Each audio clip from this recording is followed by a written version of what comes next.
Sumi,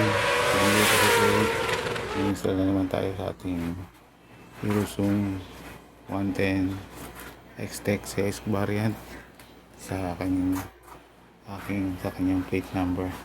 Habang naghihintay pa tayo ng original plate number niya, and as of now, last week is na-release na sa akin yung OR, and ngayon and March 3 na-release naman sa akin yung soft copy ng CR. So hintayin lang tayo sa original LTO plate number. Tara, mag-install tayo ng cat eye, tawag nila, sa plate number. Parang ganyan dito. Tatanggalin natin to ulit, kaya attach natin to, then papatong ko to at install ko to sa explanatory sa gilid. Sabi ng cat eye for plate number ng Arumi for ARM product Indonesia, and total cap. Dalawa binili ko, undecided ako kung silver or black gagamitin ko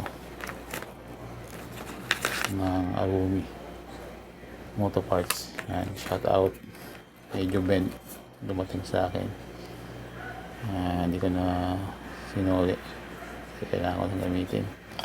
Gagawin ko kayo, buuin ko lang to, and tanggalin ko lang din to, allen key gagamitin. Balikan ko kayo. Naka-install ko na yung cat eye sa plate number for additional visibility sa Hirosung 110 natin X-Tech CX variant. Yan. Gamit lang kayo ng monkey reeds na medium size at allen key. Tanggalin ko to, then ipatong ko muna to dito, then ito ipapatong ko. Balikan ko kayo mga kamoto friends. Yan, Kasumi, Kadiro, Kasuper 8. Yan, na-install ko na yung cat eye sa fender natin sa plate number ng Hirosung ko. Yan. Ito naman yung tire cap, ayun yung motor parts or arm. Siguro lalagay sticker na lang.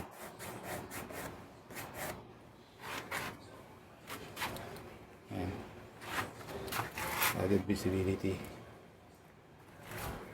Tignan kayo yung sa yung tire cap dito, saka doon sa front, baka silver ang gamitin ko. Tignan ako dito, balikan ko na lang kayo sa finished product.